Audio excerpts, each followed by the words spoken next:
উজনি অসম আৰু নামনি অসমৰ পাছতে এইবাৰ ৰাজধানী গুৱাহাটী মহানগৰীত অনুষ্ঠিত হ'ব শ্ৰী শ্ৰী কৃষ্ণৰ ৰাসলীলা আৰু এই মুহূৰ্তত ৰাসৰাত ব্যস্ত হৈছে এইসকল শিল্পী অসমৰ বিভিন্ন প্ৰান্তৰ বিভিন্ন কামত নিয়োজিত হৈ থকা সেইসকল শিল্পীৰ দ্বাৰাই অনুষ্ঠিত হ'ব শ্ৰীকৃষ্ণৰ ৰাসলীলা এনকেটিভি দৰ্শকসকলক সেই দৃশ্যাংশ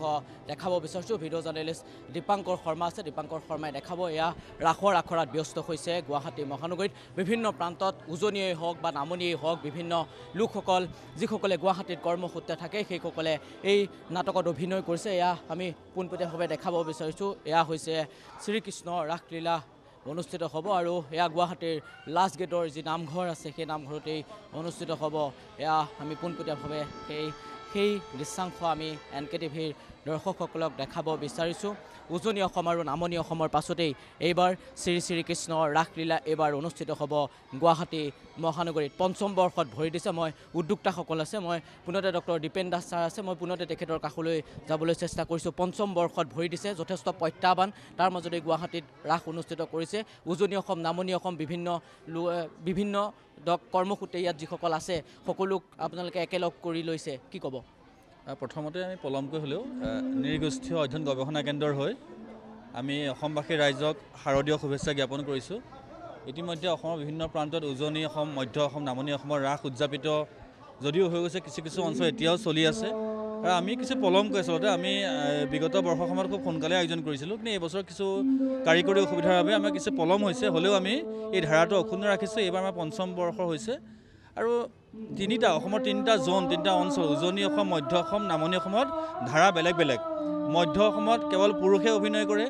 উজনি অসমত পুৰুষ মহিলা উভয়ে অভিনয় কৰে আৰু নামনি অসমত কি হয় মৃন্ময় মূৰ্তি ৰাস হয় গতিকে আমি গুৱাহাটীত মধ্য অসম নামনি অসমৰ শিল্পীসকলেও যাতে আমাৰ এই জীৱন্ত ৰাসত অভিনয় কৰিব পাৰে মাজুলীৰ যি ৰাস শিল্প সেই শিল্পৰ ধাৰা অক্ষুণ্ণ ৰাখি আমি গুৱাহাটীত পঞ্চম বৰ্ষৰ প্ৰয়াস কৰিছোঁ আমাৰ মাজত আছে সভাপতি ডক্টৰ হেমেন হাজৰিকা কাৰ্যকৰী সদস্য বিজয় ডাঙৰীয়া আছে আমাৰ বাইদেউ আছে মিনতী ভাগৱতী বাইদেউ আছে আমি সকলোৱে মিলি অসমৰ শদিয়াৰ পৰা ধুবুৰীলৈকে বিভিন্ন প্ৰান্তৰ কৰ্মসূত্ৰে গুৱাহাটীত থকা ব্যক্তিসকল মিলি এই প্ৰচেষ্টা আমি লৈছোঁ আশা কৰিছোঁ অহা কালিলৈ অসমৰ বিভিন্ন প্ৰান্তৰ ৰাইজে আহি আমাক উৎসাহিত কৰিব এইখিনি আমি ক'বলগীয়া ধন্যবাদ জনাইছোঁ আপোনাৰ কাষলৈ আহিছোঁ যথেষ্ট প্ৰত্যাহ্বান আৰু তাৰ মাজতেই সুন্দৰ এখন শ্ৰীকৃষ্ণ ৰাস মহোৎসৱ কাইলৈ দিনটোত অনুষ্ঠিত হ'ব কি ক'ব আৰু কেনেকুৱা লাগিছে ধৰক বিভিন্ন প্ৰান্তৰ পৰা সকলো আহিছে সকলোৱে উৎসাহ উদ্দীপনা দেখা পোৱা গৈছে প্ৰথমতে মই এনকেটিভিক ধন্যবাদ জ্ঞাপন কৰিছোঁ আজি আমাৰ অনুষ্ঠানটোত আহি তেখেতসকলে অনুষ্ঠানটো সহায় সহযোগিতা কৰাৰ কাৰণে এতিয়া কথা হ'ল কি আমাৰ ইতিমধ্যে আমাৰ সম্পাদক ডাঙৰীয়া ডক্টৰ দীপেন দাস ডাঙৰীয়া ইতিমধ্যে আপোনালোকক অসমৰ বিভিন্ন ৰাজ্যৰ মধ্য অসম নামনি অসম আৰু উজনি অসমত ৰাসৰ মহত্বৰ বিষয়ে প্ৰকাশ কৰিছে তেখেতে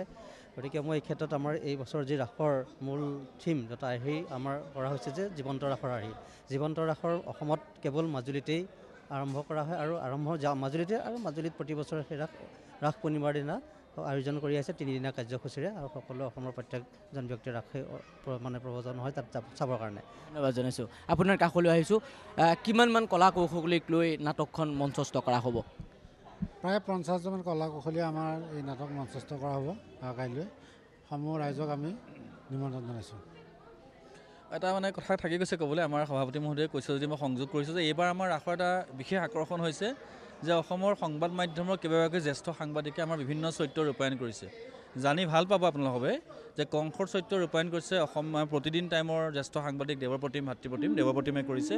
ঠিক সেইদৰে নন্দৰ চৰিত্ৰ কৈছে প্ৰতিদিন টাইমৰ জ্যেষ্ঠ সাংবাদিক অমৰেন্দ্ৰ ডেকা এনকেটিভিৰ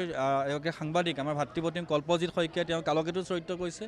ND24ৰ আমাৰ সাংবাদিক বিমল ভূষণ মহন্ত এঞ্জেলা চাংমাই তেওঁলোকে ক্ৰমে বিষ্ণু আৰু দৈৱকীৰ চৰিত্ৰত ৰূপায়ণ কৰিছে গতিকে আমি ভাবিছোঁ যে সাংবাদিকসকলেই হওক বা আমাৰ শিক্ষকসকলেই হওক বিভিন্ন চৰকাৰী পদবী নিজৰ বিষয়াসকল তেওঁলোকৰ এই শিল্পীসুলভ মন থাকে আমি তেওঁলোকক এখন মঞ্চ দিয়া উদ্দেশ্যে আমি প্ৰয়াস কৰিছোঁ ধন্যবাদ জনাইছোঁ আমি এনকেটিভি দৰ্শকসকলক দেখাইছোঁ অসমৰ বিভিন্ন প্ৰান্তৰ পৰা এইসকল কলা কৌশলী আহিছে আৰু আমি দেখাব বিচাৰিছোঁ বিভিন্ন প্ৰান্তৰ কৃষ্ণ ভাওত অভিনয় কৰিছে মই আপোনাৰ কাষলৈ আহিছোঁ দাদা কৃষ্ণ ভাওত আপুনি অভিনয় কৰিছে কি ক'ব খুব ভাল লাগিছে আমাক এইখিনি সুবিধা দিয়াৰ বাবে আমি আয়োজক কমিটিক মোৰ ফালৰ পৰা আন্তৰিক ধন্যবাদ জনাইছোঁ সকলোলৈকে লগ পাইছোঁ বিভিন্ন জেগাৰ পৰা আহি গুৱাহাটীত কৰ্মসূত্ৰে যিসকল ব্যক্তি আছে সকলোৰে আশা থাকে কেতিয়াবা নিজৰ অঞ্চলত কৰিব নোৱাৰিলেও ইয়াত আহি এইখিনি সুযোগ পাইছে সকলোৰে লগতে মোৰো ভাল লাগিছে আৰু অহাকালিলৈ যিহেতু আছে পূৰ্ণাংগ ৰাস নন্দালয় কংসালয় তাৰপিছতে এখন মহাৰাস থাকিব মই কৃষ্ণৰ চৰিত্ৰত অভিনয় কৰিছোঁ। সেইকাৰণে মোৰ ফালৰ পৰা সদৌ অসমবাসী ৰাইজক মই আমন্ত্ৰণ জনাইছোঁ, সকলো আহক, এই কংক্ৰিটৰ মহানগৰীৰ মাজত অকণমান হৰিভক্তিত বিলীন হওক, তাকে আশা কৰিছোঁ। জনাইছোঁ ইতিমধ্যে ছাৰে কৈছে যে কেইবাগৰাকীও সংবাদ মাধ্যমৰ গোষ্ঠী, কেইবাটাও সংবাদ গোষ্ঠীৰ লোকে ইয়াত অভিনয় কৰিছে। জ্যেষ্ঠ সাংবাদিক আমাৰ অমৰেন্দ্ৰ ডেকা আছে। দাদা, মই আপোনাৰ কাষলৈ আহিছোঁ। আপুনিও অভিনয় কৰিছে আৰু কংক্ৰিট মহানগৰীত এইবাৰ ৫ম বৰ্ষত ভৰি দিছে এই ৰাস মহোৎসৱে। কি ক'ব, কেনেকুৱা লাগিছে? আচলতে মই নামনিৰ ল'ৰা আৰু উজনিৰ এইযোৰ যি ৰাস যেনেদৰে কৰে আমি নামনিত কেতিয়াও কৰি পোৱা নাই, আৰু বিশেষকৈ মই ৰাসত কেতিয়াও অভিনয় কৰি পোৱা নাই। এইটো মই প্ৰথম সুযোগ পালোঁ আৰু সেইকাৰণে অভিনয় কৰিব আহিলোঁ। আৰু নাটক ভাল পাওঁ, কিন্তু ৰাস কেতিয়াও কৰা নাই, গতিকে ভুল ত্ৰুটি নিশ্চয় থাকিব। তথাপিও শিকিব চেষ্টা কৰিছোঁ। ভুল ত্ৰুটি হ'লে আমাৰ যিসকল দৰ্শক আহিব তেওঁলোকে মাৰ্জনা কৰিব।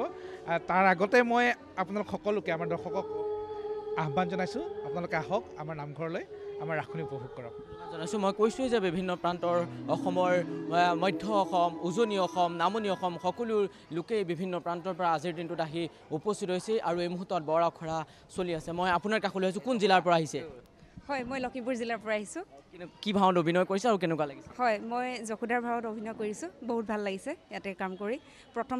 গুৱাহাটীত কাম কৰিবলৈ আহিছোঁ, ভাল লাগিছে, বহুত ভাল লাগিছে। বচন এটা হ'ব নেকি? কি কৈছে? বচন এটা হ'ব নেকি যশোদাৰ?